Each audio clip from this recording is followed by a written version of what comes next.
स्वागत है आपका आपके YouTube चैनल एम रेलवे में। आज हमारी हिस्ट्री की क्लास है। अभी तक हमने मौर्यन एम्पायर के बारे में पढ़ लिया। आज हम पढ़ेंगे पोस्ट मौर्यन क्या हुआ और प्री गुप्ता पीरियड में क्या हुआ। ठीक है, इससे पहले मैं आपको बता दूं कि हमारा जीके का पीडीएफ बहुत ही बेहतरीन तरीके से आप लोगों के लिए डिजाइन कर रखा है, जिसमें हमने इंडियन हिस्ट्री, ज्योग्राफी, पॉलिटी और जीके 2020 कवर कर रखा है। अगर आपने अभी तक ये पीडीएफ नहीं खरीदा है तो प्लीज खरीद लेना, क्योंकि ये आपके तैयारी में चार चांद लग जाएगा। ठीक है, अगर आपने ये ले लिया और इससे ही रिवाइज किया तो आप देखेंगे कि क्वेश्चन डायरेक्टली इसी पीडीएफ से उठ रहे हैं। ठीक है, चलिए फिर स्टार्ट करते हैं। पोस्ट मौर्यन, देखो जैसे मैंने आपको बताया, जो मौर्यन एम्पायर थी उसमें जो लास्ट उसका सही वाला रूलर था, मतलब लाइक सही किंग था, अशोका था।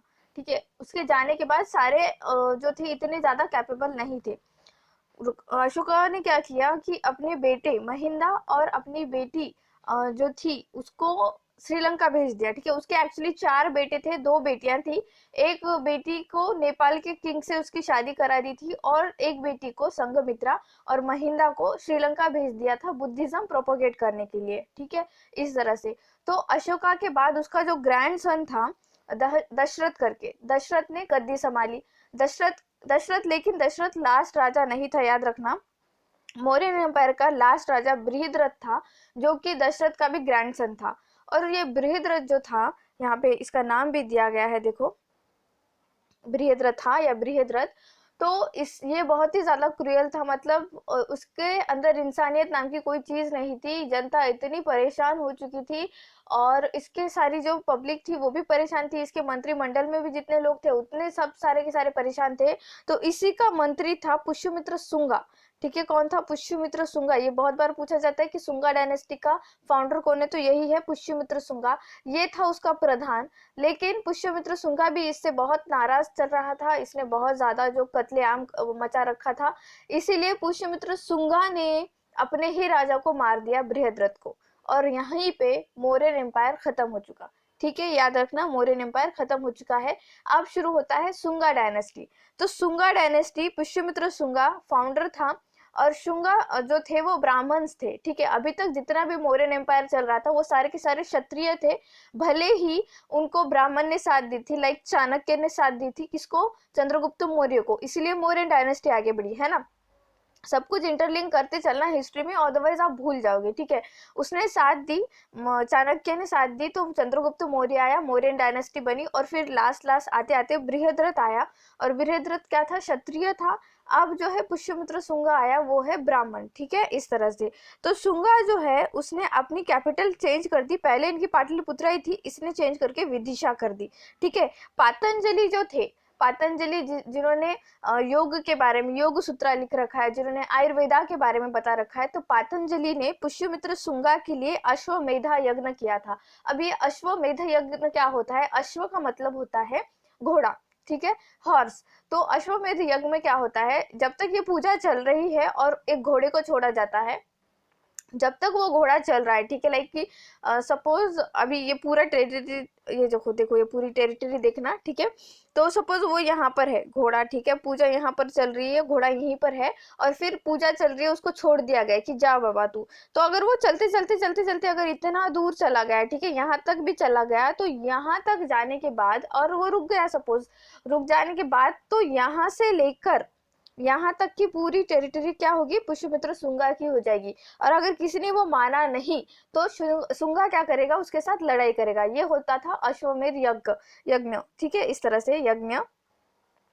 तो इसमें अश्वमेध यज्ञ क्या था, ये पूछता है कि किसने शुंगमित्रा का अश्वमेध यज्ञ किया था, तो जो थे पातंजलि जी ने किया था, पातंजलि ब्राह्मण। ठीक है, तो इसी के पीरियड में, मतलब पुष्यमित्र शुंगा के पीरियड में, Mahabhashya was compose in the period of Patanjali. ठीक है, पातंजलि का जो महाभाष्य है, हाँ ये भी क्वेश्चन बहुत पूछा जाता है बच्चों। पातंजलि ने लिखी हुई बुक्स, महर्षि सुश्रुत ने लिखी हुई बुक, मैंने प्रोनाउंसिएशन अगर सही से किया होगा तो ठीक, अदरवाइज प्लीज मुझे माफ कर देना।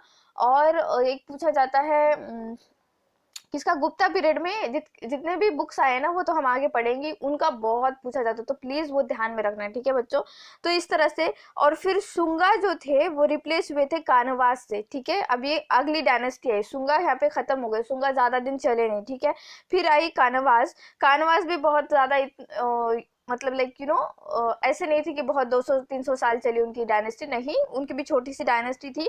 तो last Sunga king was overthrown by Brahmin minister Vasudeva. अभी वासुदेवा वो मत समझ लेना चाणक्य, नहीं नहीं, वो तो विष्णुगुप्त मौर्य थे ना, वो तो अलग, सॉरी विष्णुगुप्त थे, मौर्य नहीं, सॉरी, मौर्यन डायनेस्टी में विष्णुगुप्त थे। तो ये वासुदेवा क्या था, सुंगा किंग जो लास्ट सुंगा किंग थे, तो उन्हीं के ब्राह्मण मिनिस्टर वासुदेवा, ठीक है।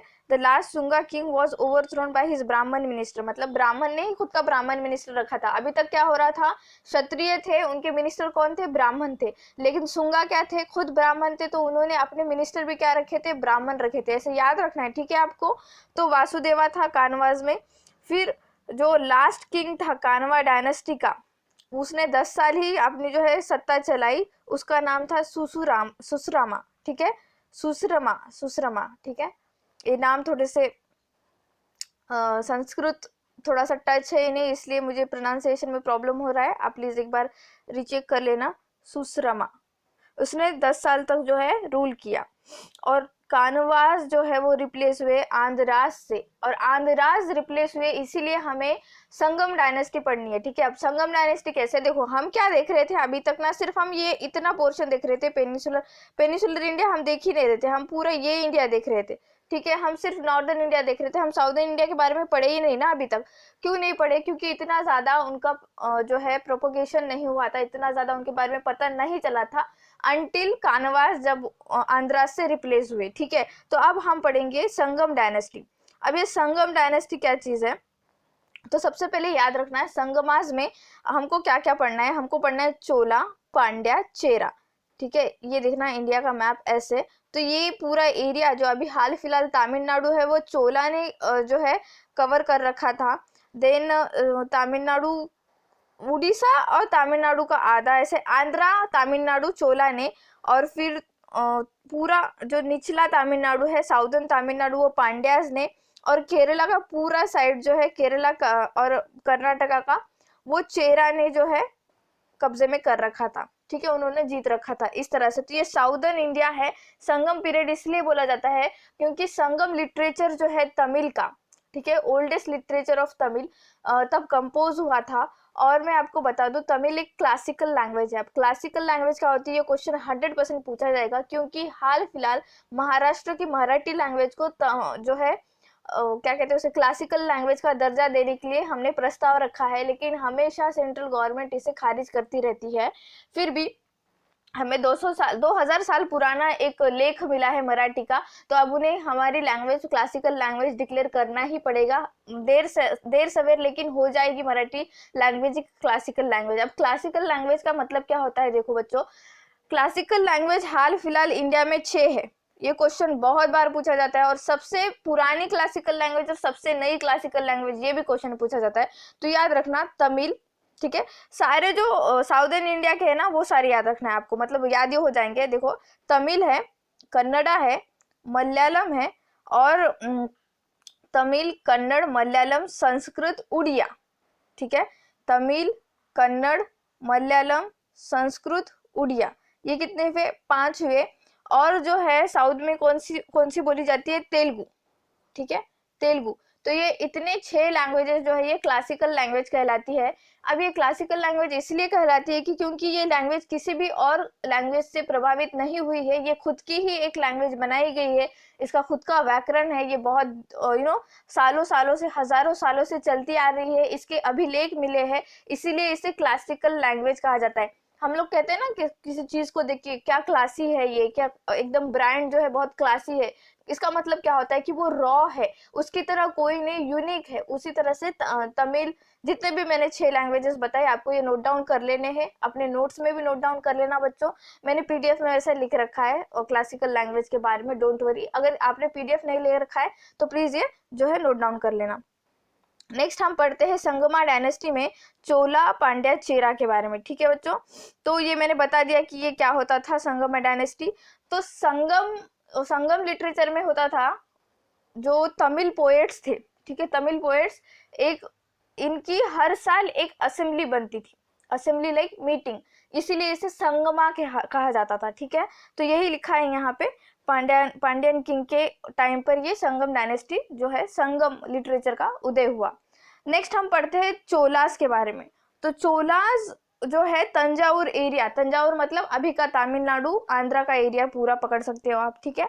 और उन्होंने कावेरी का पूरा डेल्टा एडजॉइन रिवर का, कावेरी का कहाँ पे है, कावेरी मैंने बताया ना आपको इस तरह से, कावेरी का पूरा ऐसे इनका जो डेल्टा था, ठीक है, उन्होंने चोला ने जो है हथियार रखा था, या फिर कहते हैं तो उन्होंने जीत रखा था, ठीक है, इस तरह से आप याद रखना, ठीक है। कारिकाला चोला करके प्रोमिनेंट नेम था उनका उस टाइम पे। और चोला जो थे, एक्चुअली चोला को इधर साइड से तो कोई नहीं था ना, चोला को डर नहीं था समुद्र के साइड से, ठीक है, ईस्टर्न साइड से कोई डर नहीं था, लेकिन हाँ उन लोगों को साउदर्न एंड जो कह सकते हो आप वेस्टर्न साइड से बहुत डर था। ये पांड्यास और चेरास इन्हें बहुत झगड़ा करते थे, ठीक है। तो चोला का अंत हुआ था पांड्यास के हाथ से ही, पांड्या ने ही उन्हें खत्म किया था, ठीक है, याद रखना। बहुत भारी इनकी एक युद्ध हुआ था, जिसमें चोलास का लास्ट किंग जो है उसे भागना पड़ा था, और वो भाग के अप्रोक्सीमेटली म्यांमार गया था। म्यांमार के बाद आई थिंक लाओस चला गया था। उसके ऊपर एक मूवी भी है, बहुत ही फेमस मूवी है, मुझे नाम याद नहीं आ रहा, साउथ की मूवी है। अगर आप वो मूवी भी देखोगे ना तो आपको संगम लिटरेचर का पूरा मतलब लाइक कि संगमा डायनेस्टी का पूरा समझ में आएगा, चोला, पांड्या, चेरा के बारे में। मूवी इसलिए बोल रही हूँ कि कैसे है ना, हमको साउदर्न इंडिया के बारे में उतना ज़्यादा पता नहीं होता है, नॉर्दर्न इंडिया में जितने भी डायनेस्टीज आई हम वो सब कुछ जो है अच्छे से पढ़ लेते हैं, लेकिन साउदर्न इंडिया का अगर कोई क्वेश्चन आया तो हमसे नहीं बन पाता है, इसीलिए मैं बोल रही हूँ। अगर टाइम आपका अलोकेट करता है टाइम टेबल तो देखना, अदरवाइज ठीक है मैं बता दूंगी आपको, ठीक है। तो चोलास का ऐसे हुआ था। देन पांड्याज आए, पांड्याज मदुरई और साउदर्न पार्ट ऑफ केरला पूरा इनके हाथ में था। जैसे यहाँ पे दिखाई दे रहा है ना कि पांड्यास जो है पूरा साउदर्न पार्ट ऑफ केरला इनके हाथ में था, मदुरई था, ठीक है, तमिलनाडु का साउदर्न साइड, इस तरह से। अभी का अगर आप मैप याद रखोगे ना तो याद रह जाएगा आपको, ठीक है। और मदुरई जो है वो वगई रिवर के किनारे बसा हुआ था, ठीक है, और मदुरई ही पांड्यास की कैपिटल थी। ये भी बहुत बार क्वेश्चन पूछा गया है कि पांड्या की कैपिटल कौन सी थी, तो वो मदुरई थी, ठीक है। मेगास्थनीज आया था। अब मेगास्थनीज ने एक बुक लिखी थी अपनी, इंडिका, इंडिया के बारे में थी वो बुक। तो उसमें उसने पांड्या जो रीजन है उसके बारे में लिखा था, ठीक है, 640 AD में, ठीक है बच्चों, ये याद रखना मेगास्थनीज। अब हम लोग जो इतना पढ़ते हैं तो ये कहीं ना कहीं लिखा हुआ है, लेकिन मेगास्थनीज जो था फॉरेनर था, उसके भी किताब में लिखा हुआ है, इसलिए ये बात जरा ज्यादा ही जो क्यों ना उठ के आती है। इसलिए ये क्वेश्चन भी बनता है कि पांड्यास का जो पहला वाला या फिर क्या तो फर्स्ट इंप्रेशन या फर्स्ट मेंशन कहाँ किया गया, तो मेगास्थनीज के बुक में, इंडिका बुक थी उसकी, उसमें, ठीक है। नेक्स्ट है चेरास। चेरास जो थे वो केरला पुत्रास करके भी बहुत फेमस थे, ठीक है। उनको एक्चुअली चेरा कम लेकिन केरला पुत्रास करके बहुत उनका नाम था, ठीक है, क्योंकि वो पूरा का पूरा केरल ही उन्होंने हथियार रखा था, लाइक उनका ही था पूरा का पूरा केरल। और पांड्या के वेस्ट साइड में थे, Pandya situated, they were situated to the west and north of Pandya.